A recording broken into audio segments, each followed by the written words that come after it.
गोविंदपुरम गांव में गायत्री और नंदन नाम के पति पत्नी रहते थे। वो दोनों लड्डू गोपाल के बहुत बड़े भक्त थे। उनकी शादी को 4 साल हो गए, लेकिन उन्हें कोई औलाद नहीं थी। नंदन गांव के जमींदार के खेतों में काम करता था। नंदन के काम पर जाने के बाद गायत्री अपने लड्डू गोपाल को नहलाती, कपड़े पहनाती और उनके लिए भोग बनाकर उन्हें खिलाती। ये लो, मैंने अपने हाथों से आपके लिए खीर बनाई है, और ये देखो माखन भी है। मेरे लल्ला को पसंद है ना, खाओ। गायत्री जो भी लड्डू गोपाल को खिलाती वो खुशी खुशी खा लेते। लड्डू गोपाल, अब मेरी सूनी गोद भर के सचमुच मेरे गर्भ से जन्म लेकर मेरी गोद भर दो ना, और समाज जो मुझ पर बांझ का कलंक लगाता है उसे हटा दो। शाम को नंदन काम से लौट आता है। ये लो गायत्री, कल हमारे लड्डू गोपाल को इन लड्डुओं का भोग लगाना, इन्हें बहुत पसंद है ना। उन दोनों की भक्ति देख लड्डू गोपाल ने उन्हें आशीर्वाद दिया और ठीक 9 महीने बाद गायत्री ने एक बेटे को जन्म दिया। दोनों ने उसका नाम कान्हा रखा। अब वो पहले से भी ज्यादा लड्डू गोपाल का ध्यान रखने लगे, साथ ही अपने बेटे कान्हा पर भी खूब ध्यान देते। धीरे धीरे कान्हा 6 साल का हुआ तो वो देखता है कि उसके माता पिता लड्डू गोपाल की खूब सेवा करते। एक रोज उसने अपनी माँ से पूछा, माँ, ये कौन है जिनकी आप इतनी सेवा करती हो? बेटा, ये तेरा बड़ा भाई है। जैसे तू मेरा बेटा है वैसे ही ये भी मेरे बेटे हैं। तो क्या मैं अपने भाई के साथ खेल सकता हूँ? हाँ हाँ, जरूर। अब कान्हा हर वक्त लड्डू गोपाल के साथ खेलता और उन्हें अपने साथ ही सुलाता। कुछ दिनों बाद नंदन ने कान्हा का एडमिशन एक स्कूल में करवा दिया। बाबा, मैं लड्डू गोपाल को भी अपने साथ ले जा रहा हूँ, ये भी तो पढ़ाई करेंगे। नहीं बेटा, ये पहले से ही बहुत ज्ञानी और बुद्धिमान है। लेकिन कान्हा का पढ़ाई में बिल्कुल भी मन नहीं लगता। गायत्री लड्डू गोपाल से प्रार्थना करती है, हे लड्डू गोपाल, मेरे कान्हा की पढ़ाई में मदद करो। फिर एक रोज लड्डू गोपाल एक बच्चे का भेष बदलकर राधा के साथ आए और कान्हा से मिले। मेरा पढ़ने का बहुत मन करता है, क्या तुम हम दोनों को भी अपने साथ स्कूल ले चलोगे? तुम कौन हो? मेरा नाम गोपाल है, यहीं पास के ही गांव में रहता हूँ, और ये मेरी दोस्त राधा है। मैं तुम्हें अपने साथ स्कूल तो नहीं ले जा सकता, लेकिन मेरा पढ़ाई में मन नहीं लगता, तो क्या तुम मेरी जगह स्कूल चले जाओगे? ठीक है, लेकिन ये बात किसी को पता नहीं चलनी चाहिए। ठीक है। गोपाल ने चुटकी बजाते ही कान्हा का रूप ले लिया और कान्हा का बैग लेकर लड्डू गोपाल स्कूल चल दिए। साथ ही राधा भी स्कूल स्टूडेंट बनकर उनके साथ चल दी। सारा दिन उन्होंने खूब मन लगाकर पढ़ाई की। साथ ही लंच टाइम पर लंच करते और दूसरे बच्चों के साथ खेलते और उनकी पढ़ाई में भी खूब मदद करते। शाम को जब वो दोनों स्कूल से लौटे तो उन्होंने जो भी स्कूल में पढ़ा था वो सब कान्हा को बहुत ही अच्छे से समझाया। कान्हा को सब अच्छे से समझ आ गया। अब ये सिलसिला रोज चलता रहा। कान्हा अब बस परीक्षा देने ही स्कूल जाता, वो हमेशा अव्वल आता। अब कान्हा बड़ा हो गया और उसकी पढ़ाई की तरफ लगन देख उसके माता पिता ने आगे की पढ़ाई के लिए शहर भेजने की सोची। अब हम अपने कान्हा को आगे की पढ़ाई के लिए शहर भेजेंगे। उन्होंने कान्हा को शहर भेज दिया, लेकिन उसे वहाँ लड्डू गोपाल और राधा की याद सताने लगी। तभी दोनों वहाँ प्रकट हुए। तुम दोनों यहाँ? तुम यहाँ कैसे? मैं तो हर जगह तुम्हारे साथ हूँ। सच सच बताओ गोपाल, आखिर कौन हो तुम? मैं वही हूँ जिसकी याद में तुम पढ़ते नहीं थे, यानी कि तुम्हारा भाई लड्डू गोपाल, और ये है मेरी राधा रानी। इतना कहते ही लड्डू गोपाल और राधा अपने असली रूप में आ गए। मैं धन्य हो गया प्रभु। अब कान्हा ने खूब मन लगाकर आगे की पढ़ाई की। लड्डू गोपाल और राधा पढ़ाई में अब भी उसकी मदद करते थे। इसके बाद कान्हा को एक बड़ी कंपनी में नौकरी मिल गई। उसके माता पिता की गरीबी अब दूर हो गई। कान्हा ने उन्हें सारी बात बताई। मैं तो पहले से ही जानती थी कि मेरे लड्डू गोपाल हमेशा हमारी मदद करते हैं। आज हमारी खुशियों का कारण वही है। तीनों ने लड्डू गोपाल और राधा रानी को धन्यवाद दिया।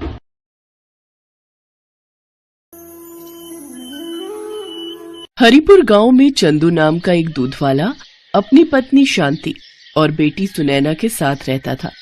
शांति स्वभाव से बहुत ही कंजूस थी।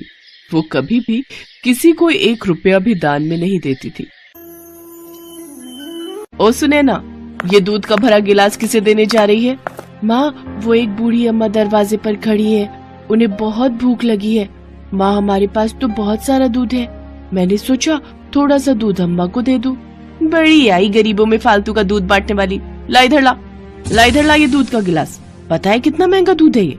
पाव भर दूध ऐसे ही दे दूं। और ये सब छोड़, तू जाकर ये मक्खन गांव में बेच कर आ। सुबह दूध बेचने गई तो मेरे पैरों में अभी तक दर्द हो रहा है। और कभी कोई कहे कि मक्खन के पैसे तेरे बापू को देंगे तो तू साफ बोल देना कि ये हिसाब अलग है और तेरे बापू अभी 8-10 दिन बाद ही शहर से लौटेंगे, तब तक इंतजार थोड़ी करेंगे। ठीक है माँ। सुनैना मक्खन बेचने चली जाती है। मक्खन ले लो मक्खन, ताजा ताजा मक्खन। अरे सुनैना बेटी, आज तू मक्खन बेचने आई है? सुबह दूध शांति दे गई थी। तेरे बापू घर पर नहीं है क्या? हाँ काकी, बापू कुछ दिनों के लिए शहर गए हैं। माँ सुबह दूध बेचने आई थी पर उनके पैरों में दर्द था, इसलिए अब मैं मक्खन बेचने निकली हूँ। अच्छा, ला 1 किलो मक्खन कर दे। और फिर इसी तरह सुनैना गांव में मक्खन बेचकर घर लौटी। उसके पास बहुत सारे पैसे थे। ये देखकर शांति खुश हो गई। अरे वाह, सुबह दूध की भी अच्छी कमाई हो गई और अब साथ ही साथ मक्खन भी बहुत अच्छे दामों में बिक गया। माँ, जब तक बापू नहीं आते तब तक मैं मक्खन बेच आऊंगी, इससे तुम्हें आराम मिलेगा। ठीक है, पर मक्खन अच्छे दामों में बेचना ताकि हमारी अच्छी कमाई हो। अब सुनैना रोज मक्खन बेचने जाने लगी। एक दिन सुनैना मक्खन बेचने जा रही थी। रास्ते में राधा कृष्ण मंदिर पड़ा। सुनैना कुछ देर आराम करने मंदिर की सीढ़ियों पर बैठ गई। तभी उसे मंदिर में पंडित जी द्वारा कही जा रही भगवान कृष्ण के बाल्यकाल की कथा की आवाज आई। यशोदा मैया भगवान कृष्ण के लिए रोजाना माखन निकाल कर रखती, पर कृष्ण को माखन इतना प्रिय था कि वो अपने मित्रों के साथ गांव की गोपियों का भी माखन चुरा कर खा जाते थे। गांव में जिस घर भी माखन बनता था, कृष्ण अपने सारी सखाओं के साथ झट से पहुंच जाते और ताजा ताजा मटकी का माखन खा लेते थे। कृष्ण को माखन बहुत प्रिय है। पंडित जी, क्या भगवान कृष्ण को आज भी माखन का भोग लगा सकते हैं? हाँ बेटी, क्यों नहीं। भगवान कृष्ण तो प्रेम के भूखे हैं और माखन तो उन्हें बहुत पसंद है। पर गांव के लोग केवल जन्माष्टमी पर ही भगवान कृष्ण को माखन खिलाते हैं, और दिनों में कोई माखन नहीं लाता। पंडित जी चिंता मत कीजिए, अब मैं रोजाना कृष्ण के लिए माखन लेकर आऊंगी। ये लीजिए पंडित जी, मेरे पास बहुत सारा माखन है और इसमें से थोड़ा सा भगवान कृष्ण को खिला दीजिए। जीती रहो बेटी, खुश रहो। अब सुनैना रोजाना ही जब मक्खन बेचने जाती तो थोड़ा माखन भगवान कृष्ण के लिए निकालती और उसके बाद बचा हुआ माखन बेच देती। माँ, ये लो आज के माखन के पैसे। क्या बात है सुनैना, आजकल तू माखन के बहुत कम पैसे दे रही है, कहीं तू पैसों को खर्च तो नहीं कर देती? नहीं माँ, मैं तो सारा माखन बेच कर आती हूँ। वो तो लग रहा है गाय भैंस दूध पतला दे रही है, इसी कारण माखन कम निकलता है। कुछ तो गड़बड़ है, मुझे इसका पीछा करना होगा। जरूर सुनैना मेरे से झूठ बोल रही है। शांति सुनैना का पीछा करती है। सुनैना मंदिर के आगे जैसे ही रुकती है, शांति उसका हाथ पकड़ लेती है। ये तू मंदिर में कहाँ जा रही है?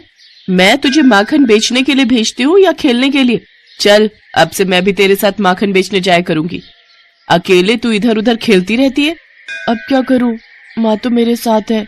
अब तो मैं मंदिर में राधा कृष्ण को माखन भी नहीं खिला सकती। शांति ने सुनैना के साथ मक्खन बेचने जाना शुरू कर दिया, इसलिए अब सुनैना मंदिर में राधा कृष्ण को मक्खन खिलाने नहीं जा पाती थी। ऐसे ही कुछ दिन बीत गए। एक दिन सुनैना बापू के साथ बाजार गई हुई थी। तभी पीछे से बहुत ही सुंदर सलोने 2 बच्चे शांति के पास आए। मेरा नाम राधा है और इसका नाम कृष्ण है। हम दोनों मंदिर में रहते हैं। तो मैं क्या करूं? यहाँ क्यों आए हो? सुनैना हम दोनों को रोज माखन खिलाने मंदिर आती है, पर कुछ दिनों से वो नहीं आ रही थी, इसलिए हम दोनों खुद ही आ गए। हाँ, मैंने तो बहुत दिनों से माखन खाया ही नहीं। अच्छा, तो तुमने सुनैना को माखन के पैसे दिए थे? नहीं, हमने माखन के पैसे नहीं दिए। अच्छा, तब भी मैं कहूँ माखन के पैसे इतने कम क्यों बन रहे हैं? मुफ्त का माखन नहीं है हमारे पास। अगर तुम्हारे पास पैसे हैं तभी माखन मिलेगा। और हाँ, इतने दिनों से तुमने जो माखन खाया है ना, उसके भी पैसे मैं वसूल करके रहूंगी। लाओ पैसे दो। हमारे पास पैसे नहीं है। हाँ, ये हमारे पास सोने के कड़े हैं, आप ये रख लो। अरे वाह, माखन के बदले सोने के कड़े। ये तो सोने पर सुहागा वाली बात हो गई। हाँ हाँ, मैं तुम्हें अभी माखन देती हूँ। शांति की खुशी का ठिकाना नहीं था। थोड़े से माखन के बदले उसे चमकते हुए वजनदार सोने के कड़े मिल गए थे। कुछ देर बाद चंदू और सुनैना वापस लौटते हैं। शांति उन्हें सोने के कड़े दिखाती है। वो कड़े देखकर सुनैना चौंक जाती है। माँ, ये तो राधा कृष्ण के हाथों के कड़े हैं। मंदिर में उनकी जो मूर्ति है उसमें राधा कृष्ण ने ये कड़े पहने हुए हैं। तुमने ये क्या कर दिया माँ? राधा कृष्ण खुद माखन खाने आए थे और तुमने उनसे ये कड़े ले लिए। शांति, भगवान तो प्रेम के भूखे हैं। तुमने माखन भगवान को बेच दिया? इतनी कंजूसी और इतना लालच अच्छी बात नहीं शांति। तुमने भगवान से भी कंजूसी करनी नहीं छोड़ी। राधा कृष्ण बच्चों के रूप में तुम्हारे पास आए थे। वो थोड़ा सा माखन ही तो मांग रहे थे। बहुत गलत किया तुमने शांति, बहुत गलत। वो तो भगवान थे। किसी साधारण बच्चे के साथ भी तुम्हें ऐसा व्यवहार नहीं करना चाहिए। बच्चे भी भगवान का रूप होते हैं। मैंने ये क्या कर दिया? मैंने राधा कृष्ण को माखन बेच दिया, जबकि मैं जानती थी इस सोने के कड़े के दाम ज्यादा है। मैंने उन्हें साधारण बच्चे समझकर लूट लिया। हे भगवान, मुझे क्षमा कर दो, मुझसे पाप हो गया। सुनैना चल बेटी, मंदिर ले चल। मैं राधा कृष्ण से क्षमा मांगकर उनके हाथों में खुद ये कड़े पहनाऊंगी। शांति चंदू और सुनैना के साथ राधा कृष्ण मंदिर में जाती है। वो देखती है राधा कृष्ण के हाथ खाली हैं। उनके हाथों में कड़े नहीं हैं। उसकी आंखों से आंसू छलकने लगते हैं। वो रोती रोती राधा कृष्ण के हाथों में कड़े पहनाती है। मेरी भूल क्षमा कर दो भगवान, मुझसे गलती हो गई, मुझे दर्शन दो। हे राधा कृष्ण, मुझे दर्शन दो। शांति की प्रार्थना पर राधा कृष्ण उसे दर्शन देते हैं। शांति, चंदू और सुनैना तीनों राधा कृष्ण के सामने शीश झुकाकर खड़े थे। राधा कृष्ण उन्हें आशीर्वाद देकर अंतर्ध्यान हो जाते हैं। उस दिन से शांति ने कंजूसी करना छोड़ दिया। शांति अपनी बेटी सुनैना के साथ रोजाना माखन का पहला भोग राधा कृष्ण को ही लगाती थी। उसके पश्चात ही वो माखन बेचा करती थी। शांति ने गरीब और मजबूर लोगों की भी सहायता करनी शुरू कर दी थी और अब वो दान पुण्य किया करती थी।